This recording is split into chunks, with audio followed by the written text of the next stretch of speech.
তাদের অফিসে সোমার চাকরি পাওয়ার পেছনে অভিকের হাত ছিল।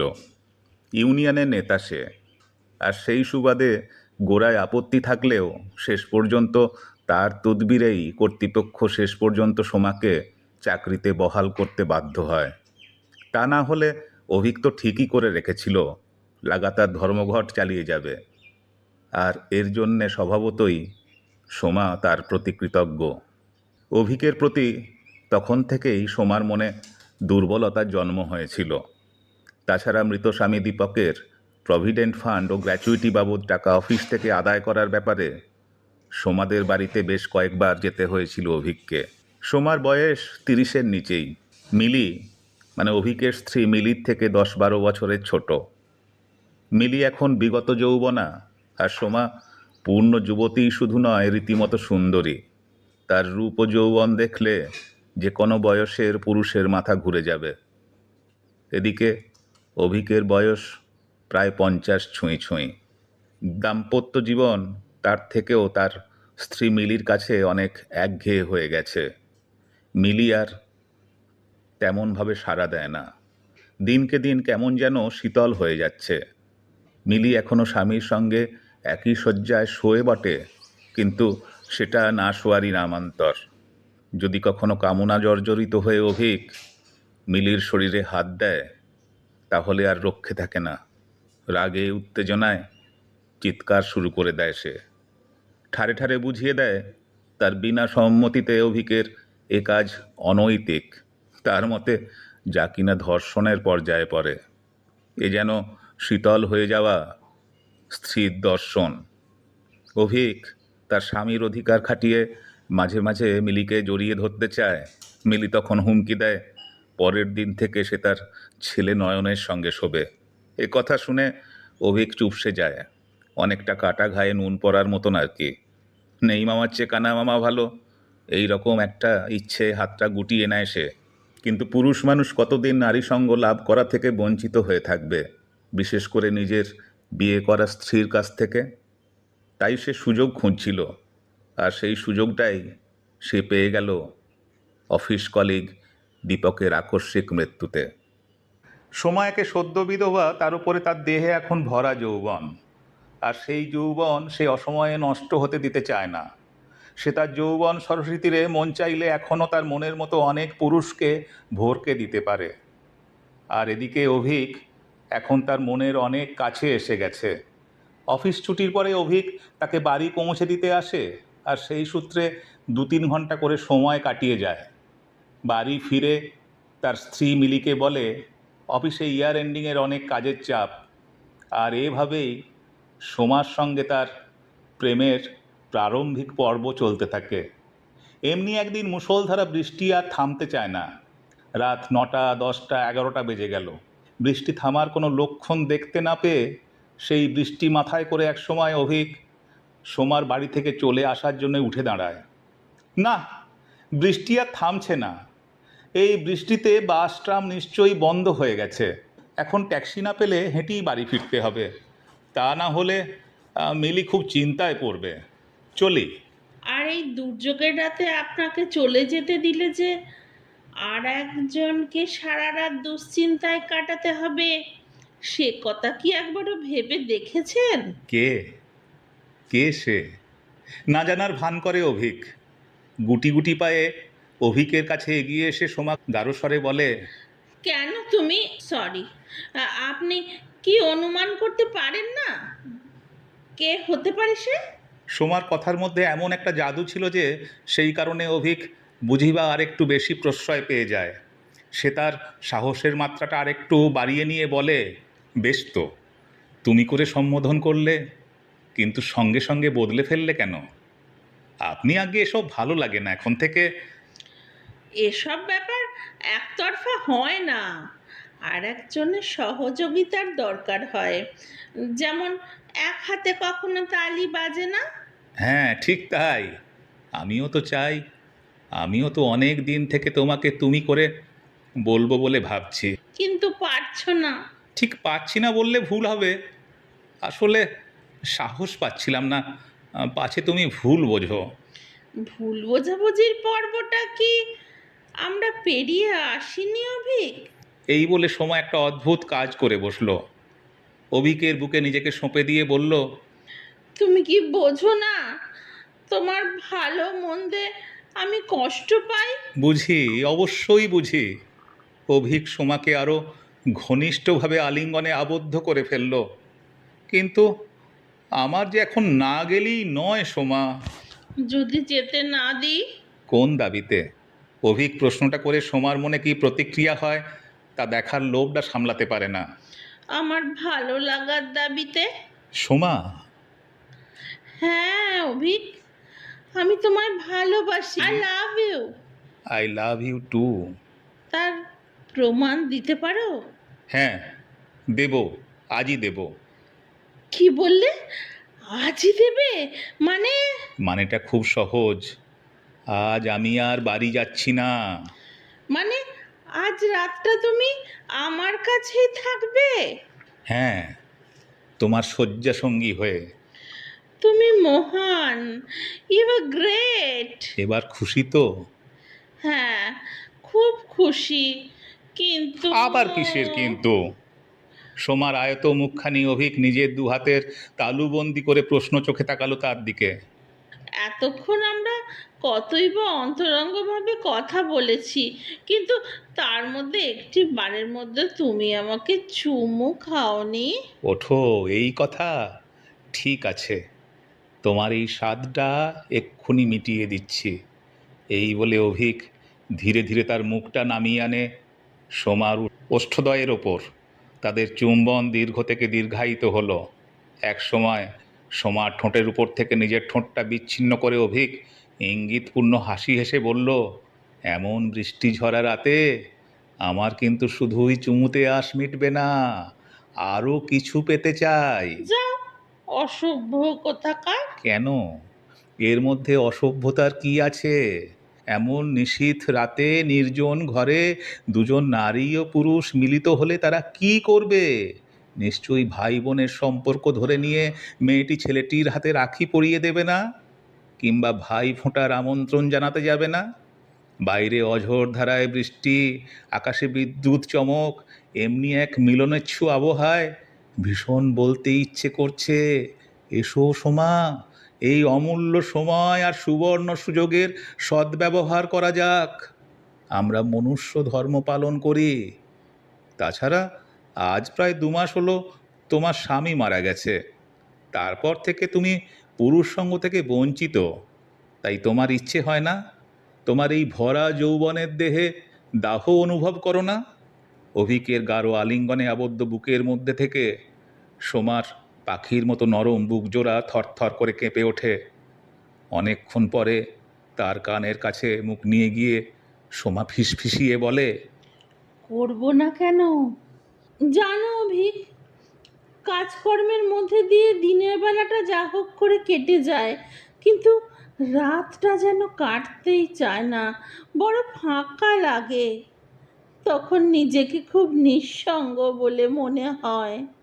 তোমার সঙ্গে আলাপ হওয়ার পর থেকেই তোমার এই নিঃসঙ্গতা আমি অনুভব করেছি, আর তখন থেকেই তোমার খুব কাছে আসার চেষ্টা করেছি।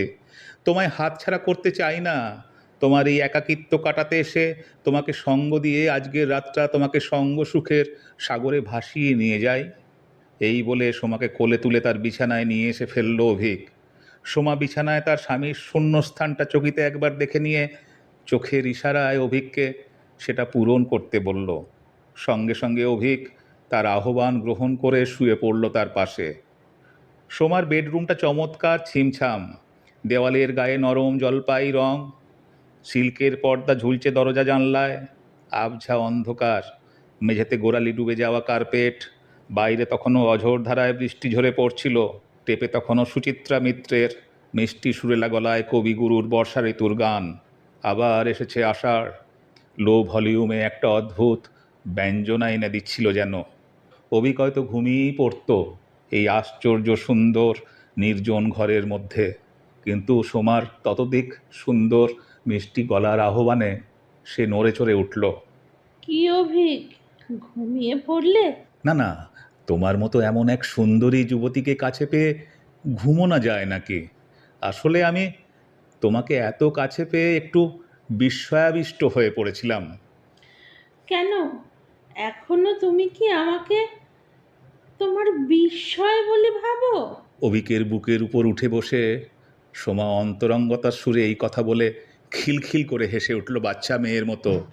আশ্চর্য, সোমা হাসলে এখনও ওর গালে টোল পড়ে, ধবধবে ফর্সা গাল দুটিতে লালের আভা ফুটে ওঠে। দেওয়ালে টাঙানো দীপকের সঙ্গে সোমার যুগল ফটোটার দিকে চকিতে একবার তাকিয়ে দেখতে গিয়ে অভিক ভাবে, ছবির চেয়েও চমৎকার চেহারা সোমার। সুন্দরী বললেও যথেষ্ট বর্ণনা দেয়া হবে না ওর চেহারার। পৃথিবীর যে কোনো শ্রেষ্ঠ শিল্পী তার মাস্টারপিসে যেমন একটি বিশেষ আঁচড় দেন, সোমার চেহারাটাও ঠিক তেমনি। ওর নরম মেঘলা কালো চুলে যে কোনো পুরুষ মুখ ডুবিয়ে থাকবে চিরটাকাল। মসৃণ কপাল, হরিণ চোখ, খয়েরি ভুরু, ভেজা ভেজা চোখের দীর্ঘ পল্লব, সব মিলিয়ে যেন একটি নিখুঁত সুন্দর ছবির মতো। ওর সুগল বুক দুটি যেন অহরহ বিদ্রোহে উঠছে নাইটির ঘেরাটোপে। বেড সাইডের সামনের ছোট্ট টেবিলটায় গাদা গাদা ডেস্ক পত্রিকা, যার মধ্যে মিথুনরত নগ্ন যুবক যুবতীর একগুচ্ছ ছবি। আমি কি কেবলই ছবি যে তুমি শুধু আমাকে দেখেই যাবে? সোমা মুচকি হেসে অভিকের ঠোঁটে একটা গভীর চুম্বন দিয়ে তার বুক থেকে নেমে তার কোলে শুয়ে পড়ে।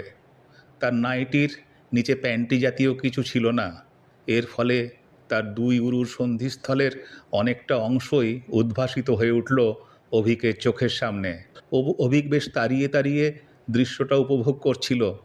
তার চোখের দিকে সোমার দৃষ্টি পড়তেই লজ্জা পেয়ে তাড়াতাড়ি নাইটিটা সে হাঁটুর নিচে নামাতে গেল। সঙ্গে সঙ্গে অভিক তার হাতটা চেপে ধরে আবেগকম্পিত গলায় বলে উঠল, থাক না, একটু ভালো করে দেখতে দাও আমাকে। না মশাই, ওটা দেখার জিনিস নয়, ওটা করার জায়গা। কি করার? না জানার ভান করে অভিক ইঙ্গিতপূর্ণ হাসি হাসল। কেন, এক ছেলের বাবা হয়েছো, তুমি করার জায়গা জানো না? পাল্টা ইঙ্গিত করতে ছাড়ল না সোমা। জানবো না কেন, তবু তোমার মুখে একবার শুনতে ভীষণ ইচ্ছে হচ্ছে প্রিয়তমা। অনেক হয়েছে, অনেকবার হয়েছে, শোনাশুনি নয়, এবার কাজে মন দাও দেখি। অভিক সোমার নাইটির জিপারে টান দেয়। সোমা আপত্তি করল না। কাজে মন দিতে বলছো তুমি তাহলে? আমার বলার অপেক্ষা কি তুমি করেছো? তার নমুনা তো এই মুহূর্তে বেশ দেখতে পাচ্ছি। সোমার ইঙ্গিতটা বুঝতে পেরে অভিক আরও সাহসী হয়ে উঠল। ওর নাইটির জিপারটা খুলে ফেলে এবার সে এক টানে সেটা ওর দেহ থেকে টেনে পায়ের নিচে নামিয়ে দিল।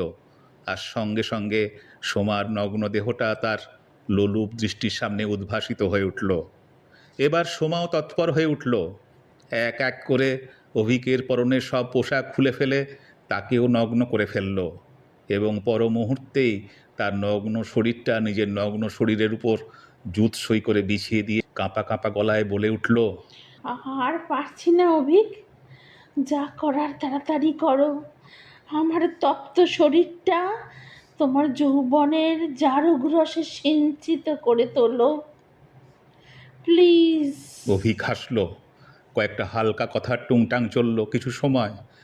তার রিলংসার ফলাটা হাতের মুঠোয় চেপে সোমা জানতে চাইল, আমার এই নগ্ন শরীরটা তোমার কেমন লাগছে? সদ্য বিধবা সোমার মুহূর্তে যেন রূপান্তর ঘটল। বৈধব্যের ঘেরাটোপ থেকে বেরিয়ে এসে এখন ভয়ঙ্করভাবে এসে সঙ্গমেচ্ছু হয়ে দুর্বার আকার ধারণ করেছে। ওর নগ্ন দেহের দিকে তাকাতে গিয়ে অভিক দেখল সোমা নামের একটি অত্যন্ত সুন্দরী মেয়ে, শরীরের ভাঁজে ভাঁজে যার যৌবন সরস্বতীরে কামনা বাসনা টলটল করছে। ঘাড় অবধি কুঁচবরণ কালো চুলে যেন চিরকালের সেই অনুরাগ, গভীর চোখের তারায় চিরদিনের সেই আদিম আহ্বান ঘন হয়ে উঠল। সুগল উরু, জঙ্ঘা, ক্ষীণ কোটি, সামান্য একটু রোগাটে শরীর, সুডোল বুকের উপত্যকা। অভিক বলে উঠল, এই মুহূর্তে তোমাকে দেখে আমার কি মনে হচ্ছে জানো সোমা? কি? তুমি যে কোনো পুরুষকে এইভাবে টর্চার করতে পারো। তার মানে আমি তোমাকে টর্চার করছি? রাগ দেখিয়ে সোমা সঙ্গে সঙ্গে বলে উঠল, নামো, আমার শরীরের ওপর থেকে নেমে পড়ো এখনই। সোমার কথায় কোনো কান না দিয়ে বরং ওকে ওকে আরও গাঢ় আলিঙ্গনে আবদ্ধ করল অভিক। সোমা কোনো আপত্তি না করে তার সঙ্গে আরও বেশি করে ঘনিষ্ঠ হতে সাহায্য করল। অভিক সোমার নগ্ন দুটি স্তনবৃন্ত পালা করে চুষতে চুষতে বলল, আমার কাজই শুরু হলো না, এরই মধ্যে তোমার শরীরের ওপর থেকে নামি কি করে বলো? ঠিক আছে ঠিক আছে, বাজে না বকে, এবার লক্ষ্মী ছেলের মতো কাজে মন দাও দেখি। অভিক হেসে উঠল। তারপর দুজনে দুজনের সঙ্গে ঠোঁট জুড়ে দিল।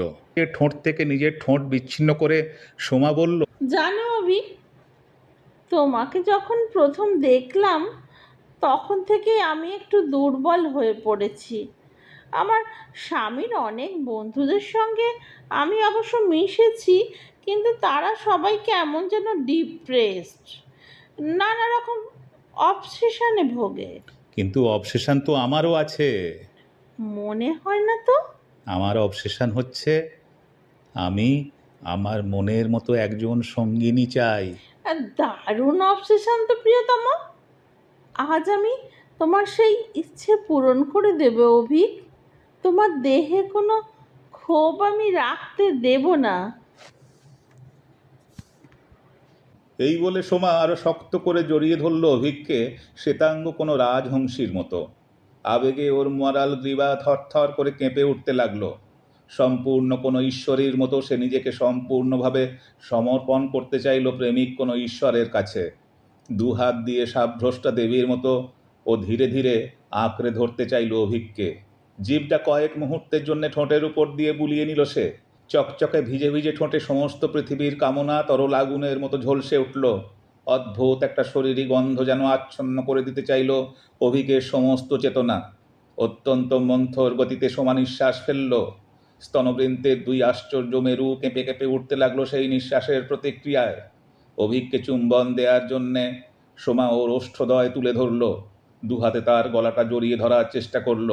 তারপর নিজের দুই উরু অনেকখানি প্রসারিত করে দিল যাতে অভিক ওর মধ্যে প্রবেশ করতে পারে। সোমা তখন এত বেশি উত্তেজিত হয়ে উঠেছিল যে আর তার তর্সই ছিল না। তাই নিজের হাতে অভিকের হৃদংসার ফলাটা নিজের দুই উরুর সন্ধিস্থলে স্থাপন করে নিচ থেকে ওর কোমরটা ওপরে ঠেলতে লাগলো জোরে জোরে। কিছুক্ষণের মধ্যেই অভিক প্রবিষ্ট হলো ওর মধ্যে সম্পূর্ণভাবে। আর এভাবেই ওদের প্রথম মিথুন লগ্ন শুরু হলো। অভিকের ফলা প্রবিষ্ট হতেই সোমার ত্রিভুজের মুখ বিস্তৃত হলো। উভয়ের যৌবন কামনার জারক রসে সিক্ত হতে থাকলো সোমার ত্রিভুজের ভেতরটা। অভিক এবার নিজে সক্রিয় হয়ে সোমার দেহে আরও জোরে জোরে সংযোগ ঘটালো। একটু পরেই দুজনের একসঙ্গে রাগমোচন হলো। তৃপ্ত হলো দুজনের দেহের ক্ষুধা। সোমা আর অভিকের এই অবৈধ প্রেম পর্বের কাহিনী সবটা বলতে না পারলেও যতটুকু বলার প্রয়োজনে আকারে ইঙ্গিতে তার ছেলে নয়নকে বুঝিয়ে নিজের দুঃখ কিছুটা হালকা করতে চাইল মিলি। ভাষা ভাষা হলেও বাবার কুকীর্তির কথা নয়ন বুঝতে পারল। আর সেটা শুনে তার মনে এক ভয়ঙ্কর প্রতিক্রিয়া সৃষ্টি হলো। আগের দিন অভিক বাড়ি ফেরেনি, তাতে নয়ন আরও ক্ষিপ্ত হয়ে উঠল। সে তার বাবার বিরুদ্ধে এবং তার বাবার প্রেমিকা সোমার বিরুদ্ধে কিছু একটা করার জন্য দৃঢ় প্রতিজ্ঞ হলো। মার কাছ থেকে তার বাবাকে ছিনিয়ে নেবার জন্য এই মেয়েটির প্রতি তার প্রচণ্ড ঘৃণা হলো। সে তখন সুযোগ খুঁজতে লাগলো কি করে সোমাকে তার বাবার কাছ থেকে বিচ্ছিন্ন করা যায়।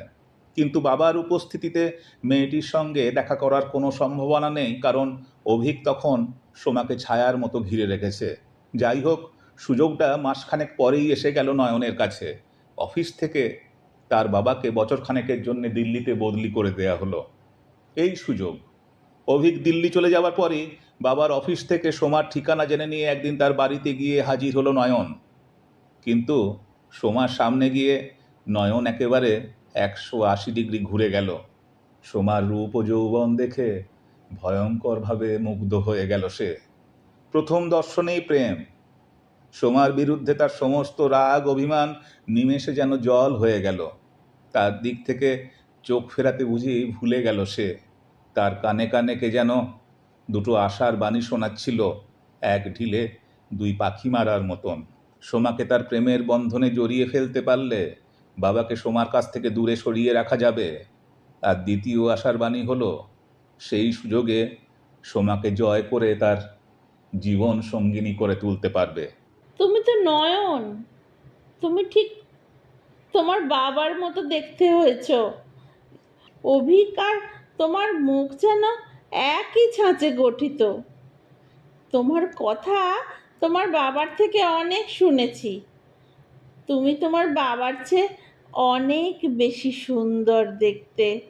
অবশ্য তোমার বাবার চেয়ে তুমি বয়সে অনেক বেশি তরুণ। সে যাই হোক, তোমাকে আমার খুব ভালো লেগে গেছে। আমার বাবার চেয়েও? মেয়েটিকে ভালো লাগা সত্ত্বেও তাকে একটু খোঁচা দেবার লোভটা সামলাতে পারল না নয়ন। কি যে বলো তুমি! তোমার বাবার যৌবন প্রায় ফুরিয়ে আসতে চলেছে, আর তুমি এখন তরতাজা এক যুবক। তাই তোমার বাবার চেয়ে তোমাকেই তো বেশি ভালো লাগছে আমার। আর আমাকে তোমার ভালো লাগে না? নাকি আমি খুব বুড়িয়ে গেছি? কি যে বলেন আপনি! আপনাকে ভালো না বেসে কি থাকা যায়? কথাটা বলতে গিয়ে 23-24 বছরের নয়নের একটু বুঝিবা লজ্জা পেতে দেখা গেল। তবু না বলেও থাকতে পারল না, কারণ সে যে সোমাকে ভালোবেসে ফেলেছে। উহুম, আপনি নয়, এখন থেকে তুমি। শুধু তুমি বলবে আমাকে। কিন্তু আর কোনো কিন্তু নয়। সোমা হঠাৎ একটা অদ্ভুত কাজ করে বসল। নয়নকে বুকে টেনে নিয়ে তার ঠোঁটে হাত চাপা দিয়ে অস্ফুটে বলে উঠল, আমি তোমায় ভালোবাসি। তুমি আমাকে ভালোবাসবে না? বাসবো। সোমার বুকে মুখ ঘষতে ঘষতে নয়ন গাঢ় স্বরে বলল, তোমাকে আমি খুব ভালোবাসবো সোমা। তুমি শুধু আমার হবে তো? হ্যাঁ, আমি শুধু তোমার জন্য। নয়নের ঠোঁটে চুমু দিয়ে সোমা বলল, চলো, আমার শোবার ঘরে চলো। তার হাত ধরে তাকে ঘরে নিয়ে গেল সোমা। সোমার আহ্বানে নিশির ডাকে সম্মোহিত মানুষের মতো নয়ন তাকে অনুসরণ করতে থাকে।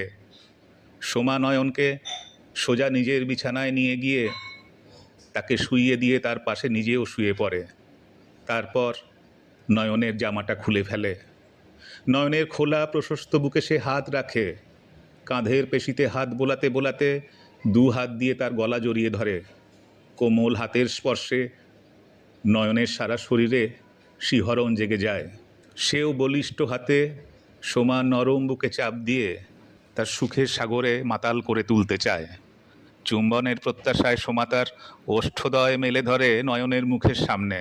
প্রথমে নয়নকে নগ্ন করে নিজে সম্পূর্ণভাবে পোশাক মুক্ত হয়। তারপর 2 পা দিয়ে নয়নের কোমর জড়িয়ে ধরে সোমা। নগ্ন জঙ্ঘা দিয়ে সোমা নয়নের তলপেটে চাপ দেয়, আর সেই অবস্থাতেই তারা চুম্বিত হয়ে থাকে দীর্ঘক্ষণ। সোমা যেন তার পুরুষ কৌমার্য হরণ করতে চাইছে, এমনভাবে তাকে সজোরে নিজের দিকে আকর্ষণ করে। নিজের নগ্ন শরীর দিয়ে সে ঘর্ষণ করে নয়নের সারা শরীর।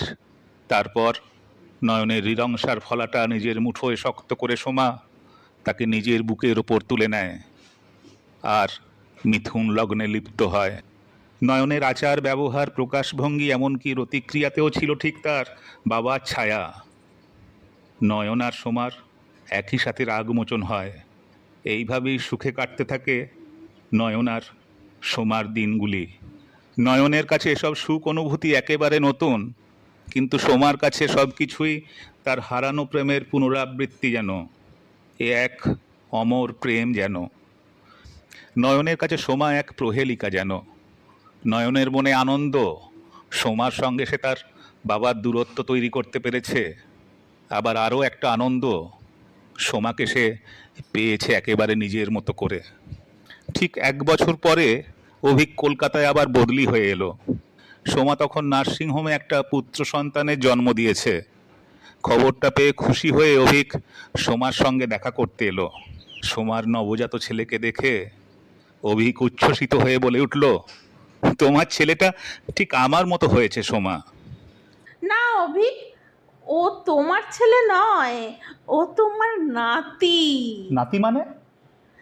ও তোমার ছেলে, নয়নের ছেলে। সে কি? তোমার স্বামীর মৃত্যুর পর কেবল আমার সঙ্গেই তো তোমার মিলন হয়েছিল বছরখানেক আগে। হ্যাঁ, তা ঠিক। তোমার সঙ্গে সেই রাতে মিলনের পরে 1 মাস পরেই আমার পিরিয়ড হয়। তারপর তোমার সঙ্গে আর কখনো যোগাযোগ হয়নি।